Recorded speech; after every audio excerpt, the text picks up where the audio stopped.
Divya Himachal TV में आपका स्वागत है। आप देख रहे हैं आज दोपहर हिमाचल। आइए शुरुआत करते हैं दोपहर तक की कुछ चुनिंदा खबरों से। किन्नौर में खाई में समाई बोलेरो, 4 युवकों की दर्दनाक मौत, 3 गंभीर घायल। पालमपुर पर शांता कुमार का बड़ा बयान, औपचारिकताएं पूरी। सुजानपुर पुलिस का बड़ा टेस्ट, अब बस रिपोर्ट का ही इंतजार। सोलन को डराने लगे सांप, हर दिन 6 लोगों पर गड़ा रहे दांत। आरट का रेन शेल्टर घड़ी 2 घड़ी का मेहमान, हर पल हादसे का डर। अब समाचार विस्तार से। किन्नौर में शुक्रवार देर रात दर्दनाक सड़क हादसे में 4 युवकों की मौत हो गई। हादसा इतना खतरनाक था कि इसमें 3 युवक गंभीर रूप से घायल हो गए। घायलों को इलाज के लिए अस्पताल में भर्ती करवाया गया है। बताया जा रहा है कि सांगला के खरोगला में देर रात बोलेरो बेकाबू होकर खाई में गिर गई। इससे गाड़ी में सवार अंशुमन, ओम कृष्ण और सिकंदर की मौके पर ही मौत हो गई, जबकि आदेश ने सांगला अस्पताल में दम तोड़ दिया। वहीं पारस, अंकित और निकेश गंभीर रूप से घायल हो गए। सभी युवक सांगला और आसपास के गांवों के ही हैं। हादसे की सूचना मिलते ही मौके पर पहुंचे प्रशासन और लोगों ने रात को ही कड़ी मशक्कत के बाद शवों और घायलों को बाहर निकाला और घायलों को सांगला सीएचसी में प्राथमिक उपचार के बाद रामपुर अस्पताल रेफर कर दिया है। एसडीएम मेजर अवनिंद्र शर्मा ने खबर की पुष्टि की है। प्रशासन की ओर से मृतकों के परिजनों को 10-10 हजार और घायलों को 5-5 हजार की फौरी राहत दे दी गई है। पुलिस ने मामला दर्ज कर हादसे के कारणों की जाँच को तफ्तीश तेज कर दी है। 16 साल से नगर निगम की हसरत रखने वाले पालमपुर के जल्द ही दिन फिरने वाले हैं। फिलहाल नगर परिषद और नगर निगम के बीच झूल रही चाय नगरी का सपना साकार हो गया है। पालमपुर नगर निगम को लेकर बनी असमंजस की स्थिति पर पूर्व मुख्यमंत्री और कद्दावर भाजपा नेता शांता कुमार ने कहा कि इसके लिए पहला कदम उठा लिया गया है। इस संबंध में औपचारिकताएं पूरी होने के साथ ही पालमपुर अब नगर निगम का दर्जा हासिल कर लेगा। कैबिनेट की मीटिंग में अंतिम निर्णय हो गया है कि पालमपुर को निगम बनाना है। इस संबंध में मुख्यमंत्री महोदय से मेरी बात हुई है। निगम बनाने के लिए पहला स्टेप है क्षेत्र बढ़ाना। उसका काम शुरू हो गया है। प्रदेश सरकार ने जिला प्रशासन से एरिया बढ़ाने की रिपोर्ट मंगवा ली है। रिपोर्ट चली गई है। कहीं भी निगम बनाना हो तो सबसे पहले एरिया बढ़ाया जाता है, एरिया को अंतिम रूप दिया जाता है। वो काम हो गया है, उसके बाद निगम बनेगा। मेरी बात हुई है और मुझे अपने प्रदेश के मुख्यमंत्री की बात पर पूरा भरोसा है। किसी प्रकार का किसी शब्दों के कारण या कुछ और बात कहने के कारण, वैसे श्री सुरेश भारद्वाज जी ने जो कहा है वो एक अखबार में बिल्कुल सही आया।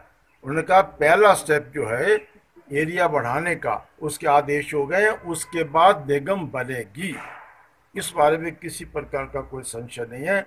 मैं मुख्यमंत्री और हिमाचल सरकार का बहुत बहुत धन्यवाद करता हूं और मैं पालमपुर की जनता को इस बात के लिए बहुत बहुत बधाई देता हूं। राज्य पुलिस महानिदेशक एवं जिला पुलिस अधीक्षक हमीरपुर के निर्देश पर सुजानपुर थाने के कर्मियों ने सुरक्षा एवं एहतियात के तौर पर कोरोना की जांच के लिए स्वास्थ्य विभाग को सैंपल दिए। दर्जन भर पुलिस कर्मियों ने शनिवार को सिविल अस्पताल सुजानपुर पहुंचकर कोविड का टेस्ट करवाया। थाना प्रभारी सुभाष शास्त्री के साथ साथ महिला पुलिस व पुरुष कर्मियों के साथ 4th रिजर्व बटालियन के जवानों ने भी टेस्ट करवाया। बताते चले कि 2 दिन पहले सिविल अस्पताल सुजानपुर में उपचाराधीन एक व्यक्ति कोरोना संक्रमित पाया गया था। इसके बाद उस समय का मौजूद सारा स्टाफ आइसोलेट कर दिया गया था। सुरक्षा के मद्देनजर रोजाना क्रम अनुसार स्वास्थ्य कर्मियों के सैंपल जांच के लिए जा रहे हैं। खंड स्वास्थ्य अधिकारी रमेश डोगरा ने बताया कि आइसोलेट स्टाफ के सैंपल जांच के लिए रोजाना भेजे जा रहे हैं।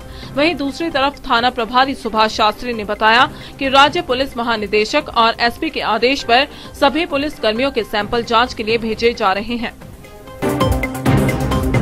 जिला सोलन में भी इन दिनों सांपों का आतंक बढ़ता जा रहा है। इस कारण हर दिन अस्पताल व आसपास के क्षेत्रों के क्लिनिक में सांप के काटने के मामले सामने आ रहे हैं। जिला भर में 1 महीने के भीतर ही सांपों ने 150 के करीब लोगों को काट खाया। सोलन अस्पताल में कार्यरत मेडिसिन स्पेशलिस्ट डॉक्टर कमल अटवाल ने बताया कि सोलन में ऐसे सांप कम ही हैं जिनके काटने से मौत होती है, पर फिर भी समय पर उपचार न करवाना घातक साबित हो सकता है। उन्होंने कहा कि इन दिनों रोजाना 6 केस सांप के काटने के सामने आ रहे हैं। उन्होंने सलाह दी है कि अगर सांप काट ले तो घबराने की जरूरत नहीं है, इसका आसानी से इलाज हो जाता है। एक महीने में लगभग 140 से 145 मामले हमारे पास स्नेक बाइट के आए हैं। और क्योंकि अब जैसे हमने देखा है कि बरसात आ गई है, बरसात में सांपों के बिल वगैरह भर जाते हैं, तो उसकी वजह से सांप जो है बाहर आने शुरू हो जाते हैं। तो ये हर साल ही रहता है इस तरह का, पर इस साल लगता है कि थोड़े से मामले कुछ ज़्यादा है। तो पता नहीं अब कारण तो क्या है कि थोड़े मामले ज़्यादा है इसकी, पर हमारे पास जो जितने भी केसेस हैं इसमें इस बार जो है विषैले जो सांप हैं वो ज़्यादा देखने को मिले हैं बनस्पत पिछले सालों से। क्योंकि पिछले सालों में जो आते थे उनमें नॉन पॉइजनस ज़्यादा रहते थे, इस बार पॉइजनस ज़्यादा आए हैं। और जो न्यूरोलॉजिकल सिम्टम जिनमें रहते हैं जिन सांप के काटने से, वो भी केसेस इस बार कुछ सामने आए हैं। लगभग 8 केस इस समय तक न्यूरोलॉजिकल सिम्टम्स वाले हमारे पास आए हैं। तो सबसे ज़रूरी चीज़ है, जैसे कि मिथ्स हैं लोगों में कि झाड़ने से सांप का जहर निकल जाता है, या खून चूसते हैं उस जगह पे थोड़ा सा निक लगा के खून चूसते हैं उससे जहर चला जाता है, या कोई और भी इस तरह के जो लोकल चीज़ें हैं कि सांप से द्वारा कटा के सांप को ढूंढो तो सांप का जहर उतरेगा। तो इस तरह की भ्रांतियों में नहीं पड़ना चाहिए, क्योंकि इनसे सिर्फ टाइम वेस्ट होता है और उपचार में जो है वो डिले होता है।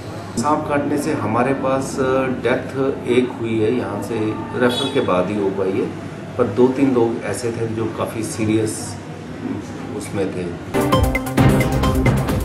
धूप, गर्मी और बरसात में लोगों को सहारा देने वाला आज खुद दूसरे के रहमो करम का मोहताज हो चुका है। मामला जयसिंहपुर पालमपुर पंचरुखी सड़क मार्ग पर बनी आरठ की वर्षा शालिका का है, जिसकी हालत खस्ता हो गई है और पहाड़ी में बनी होने के कारण यह कभी भी गिर सकती है। इस रेन शेल्टर के ठीक नीचे रास्ता है और यहीं से बस्ती भी शुरू हो जाती है, जहाँ अब जान माल का डर सताने लगा है। वर्षा शालिका की हालत इतनी खस्ता हो गई है कि दीवारों के पत्थर निकल गए हैं और सरिया खुद अपनी हालत बयां कर रहा है। लोक निर्माण विभाग पंचरुखी के अधिशासी अभियंता अंगद सूद का कहना है कि फिलहाल उन्हें बदहाल रेन शेल्टर का पता नहीं है, पर अगर रिपेयर योग्य हुआ तो तुरंत इसकी मुरम्मत कर दी जाएगी।